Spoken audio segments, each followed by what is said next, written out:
નમસ્કાર બાલ મિત્રો, યુટ્યુબ ચેનલમાં આપનું હાર્દિક સ્વાગત છે। આજે આપણી માટે લઈને આવ્યો છું ભાગ નંબર 8, જેમાં સહેલા સવાલ। અત્યાર સુધી આપણે 1 થી 7 ભાગ જોયા। તે ભાગને અનુરૂપ આ દાખલાની અંદર બધા જ પ્રકારના દાખલાઓનો સમાવેશ એ કરવામાં આવ્યો છે। તો ચાલો આપણે તેની પ્રેક્ટિસ શરૂ કરીએ। સૌપ્રથમ પહેલો દાખલો જે છે તેની રકમ છે 1, 3, 5, 7, 9, પછી ખાલી જગ્યા। બાલ મિત્રો, આગળ આપણે જોયું તેમ અહીંયા 2 પ્રકારના નિયમો જે છે, એકમાં એકી સંખ્યાનો ઉમેરો છે 1, 3, 5, 7, 9, પછીની એકી સંખ્યા આવશે 11। આગળ પણ આ દાખલો આપણે જોઈ ગયા છીએ। ત્યારબાદ બીજો નિયમ છે કે આમાં 2 સંખ્યાનો ઉમેરો થતો જાય છે, એટલે કે સમાન સંખ્યાનો ઉમેરો આ એક નિયમ જે છે તે આ દાખલાની અંદર લાગુ પડે છે। ત્યારબાદ દાખલો નંબર 2, 128, 121, 114, 107 અને પછી ખાલી જગ્યા। આ દાખલાની અંદર પણ આગળ આપણે જોયું તેમ 128 પછી 127 બંને સંખ્યા વચ્ચે 7નો તફાવત છે, એટલે કે 128માંથી 7 બાદ કરીએ તો 121 થાય છે। તેવી જ રીતે 121માંથી 7 બાદ કરીએ એટલે 114 થાય છે। અહીંયા આપણે જોઈએ કે માઇનસ એટલે કે બાદબાકીનો નિયમ અહીંયા લાગુ કરવામાં આવેલ છે। તો -7 તો હવે પછી પણ આપણે જોઈએ 114માંથી -7 કરીએ તો 107 આવે છે। ત્યારબાદ પણ આપણે 107માંથી -7 કરશું તો જવાબ આવશે આપણો 100। અહીંયા આપણે સમાન સંખ્યાની બાદબાકીનો નિયમ જે છે તે લાગુ પડે છે। ત્યારબાદ ત્રીજો દાખલો છે જેની રકમ 55, 54, 52, 49, 45 ને પછી આપણે જવાબ શોધવાનો છે। અહીંયા આપણે જોઈએ તો પહેલી અને બીજી સંખ્યા વચ્ચે 1નો તફાવત છે, બીજી અને ત્રીજી સંખ્યા વચ્ચે 2નો તફાવત છે, ત્રીજી અને ચોથી સંખ્યા વચ્ચે 3નો તફાવત છે। તો આગળ આપણે જોયું તેમ 1, 2, 3, તો એના પછીની ક્રમિક સંખ્યા આવશે 4, તો 4નો તફાવત અને પછી આવશે 5, એટલે 5નો તફાવત છે। એટલે અહીંયા આપણે જોઈએ બાળ મિત્રો તો બાદબાકી થતી જાય છે, એટલે કે ક્રમિક પ્રાકૃતિક સંખ્યાઓની બાદબાકી જે છે એનો નિયમ અહીંયા લાગુ પડે છે। તો એ પ્રમાણે જોઈએ તો અહીંયા જવાબ આવશે 40। ત્યારબાદ દાખલો નંબર 4, 195, 175, 150, 120 અને પછી જવાબ। બાલ મિત્રો, અહીંયા આપણે જોઈએ તો 195 અને 175 તો અહીંયા 20નો તફાવત જોવા મળે છે।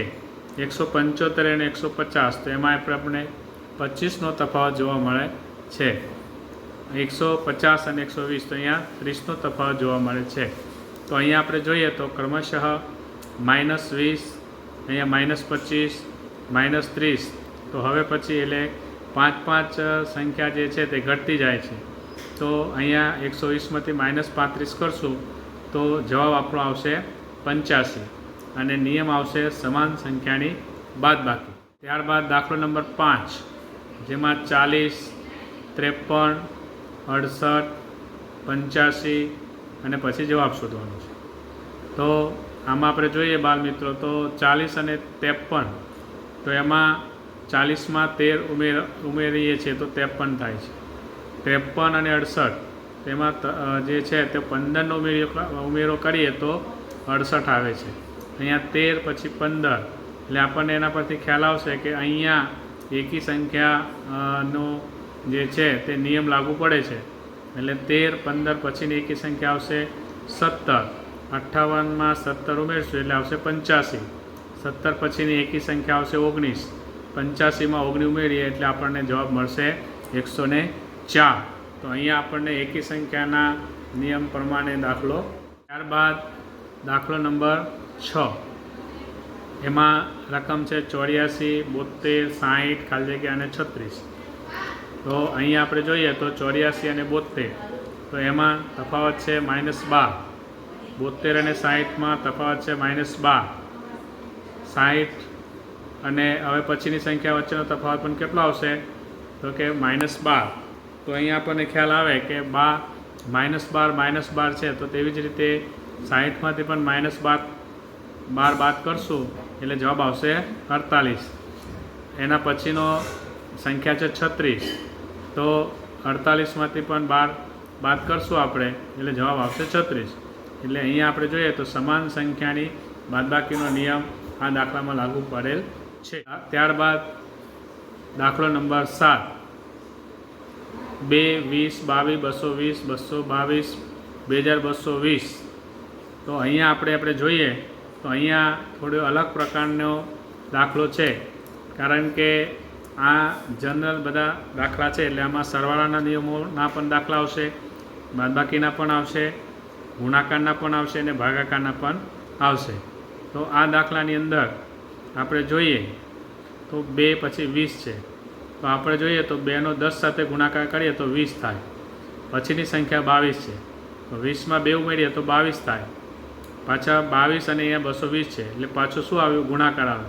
એટલે 22 દાન 220 એટલે 10 વડે ગુણાકાર. બાલ મિત્રો અહીંયા જુઓ પેટર્ન કયા પ્રકારની છે, 10 વડે ગુણાકાર +2, પાછા 10 વડે ગુણાકાર. હવે અહીંયા જુઓ 220 પછીની સંખ્યા 222 છે, તો 220 પછી અહીંયા શું આવશે? +2 છે, તો અહીંયા +2 કરીએ તો 220 + 2 એટલે 222 જવાબ આવે. તેવી જ રીતે પેટર્ન આગળ વધારીએ તો પાછો 10 વડે ગુણાકાર, તો 222 ને 10 વડે ગુણશો તો જવાબ આવશે 2220. તો 2220 પાછી પેટર્ન આગળ વધારીએ તો +2, તો હવે આપણો જવાબ આવશે 2222. અહીંયા આપણો નિયમ પડશે મિશ્ર સંખ્યાનો ઉમેરો. ત્યારબાદ બાલમિત્રો દાખલો નંબર 8, જેની રકમ છે 4, 9, 19, 34, 54, ખાલી જગ્યા અને 109. તો અહીંયા આપણે જોઈએ તો આની અંદર 4 ને 9 છે, એટલે 5 ઉમેરાય છે. ત્યારબાદ 9 અને 19, તો એમાં 10 ઉમેરાય છે. 19 અને 34, તો એમાં 15 ઉમેરાય છે. તો અહીંયા કયા પ્રકારની પેટર્ન છે તો કે 5, 10, 15, એટલે 5 સંખ્યા જે છે તે ઉમેરાય છે. તો હવે પછી આપણે જોઈએ તો 15 પછી 20 ઉમેરવામાં આવશે, એટલે 34માં 20 ઉમેરશું એટલે આપણને આવશે જવાબ 54. પછી 20 પછી 25, એટલે 54માં 25 ઉમેરીએ એટલે જવાબ આવે 79. આપણો જવાબ છે 79. ત્યારબાદ પેટર્ન આગળ વધારીએ તો 25 એટલે 5 એટલે 30, 79માં 30 ઉમેરીએ એટલે જવાબ આવશે 109. એટલે અહીંયા આપણે સમાન સંખ્યાનો ઉમેરો એ આપણે નિયમ લાગુ પડે. બાલમિત્રો દાખલો નંબર 9, જેની રકમ છે 7776, 1296, 216, 36 અને 6. તો બાલમિત્રો આપણે અગાઉ પણ કીધું હતું કે જ્યારે મોટી સંખ્યા આવે તો સમજવાનું કે ગુણાકાર અથવા ભાગાકારનો નિયમ હોઈ શકે. તો આપણે એના પરથી અંદાજ પરથી કહી શકીએ કે ભાગાકારનો નિયમ આમાં હોઈ શકે. છતાં આપણને મોટી સંખ્યાનો ભાગાકાર જોવો હોય તો આપણે ચાવીની યાદ આપણે કરીએ, 2, 3, 5, 6, 7 અને 9ની ચાવી વિશે આપણે જાણીએ છીએ. તો એ પ્રમાણે જોઈએ તો એકમનો અંક અને જોઈએ તો તે પ્રમાણે અહીંયા આપણે જોઈએ તો 6 વડે એનો ભાગાકાર કરીએ તો જવાબ આવશે 1296. 1296 ને 6 વડે ભાગશું તો આવશે 216. હવે આપણને કદાચ ચાવી પણ યાદ ન હોય તો આપણે અહીંયાથી પણ અગાઉ પણ કીધું હતું કે પાછળથી પણ જોઈ શકીએ. 36 અને 6 છે તો 6 × 6 = 36, 36 ને 216 છે તો 36 × 6 = 216. તો અહીંયા આપણને ખ્યાલ આવે કે 6ની પેટર્ન આપેલી છે, તો 6 વડે ભાગાકાર અહીંયા છે, તો 6 વડે ભાગાકાર કરીએ છીએ તો છેલ્લે આપણે જોઈએ તો 6/6 કરીશું તો જવાબ આવશે 1. એટલે આ સંખ્યાની અંદર સમાન સંખ્યાનો ભાગાકાર આ પ્રકારનો નિયમ આપેલ. ત્યારબાદ દાખલો નંબર 10, જેની રકમ છે 64, 32, 16, 8 અને ખાલી જગ્યા. અહીંયા આપણને બાળમિત્રો સરળતાથી સમજાય એવું છે. 64/2 એટલે 32, 32/2 એટલે 16, 16 ભાગ્યા 2 એટલે 8, 8 ભાગ્યા 2 કરશો એટલે આપણો જવાબ આવશે 4. અહીંયા પણ કહ્યું ને એમ છે સમાન સંખ્યાનો ભાગાકાર. તો બાળમિત્રો, આજે આપણે સાદા સહેલા સવાલોના જવાબ આ દાખલામાં મેળવવાનો પ્રયત્ન કર્યો છે. તો આપણા પુસ્તકની અંદર આવા લગભગ 60 દાખલા છે કે જેનો આપણે અભ્યાસ કરવાનો છે. તો હવે પછી જ્યારે આપણે મળશું ત્યારે ભાગ નંબર 9માં એ 10 પછી એટલે કે 10થી 20 દાખલાનું સોલ્યુશન આપણે મેળવશું. તો ત્યાં સુધી તમે અત્યાર સુધી આપણે મૂકેલા 8 ભાગનો અભ્યાસ કરજો અને સતત એની પ્રેક્ટિસ ચાલુ રાખજો. આટલું કહીને આજનો જે વિડીયો આપણે પૂર્ણ કરીએ છીએ. વિડીયો સારો લાગ્યો હોય તો સબસ્ક્રાઈબ કરજો, લાઈક કરજો અને નિયમિત રીતે જોતા રહેજો. નમસ્કાર.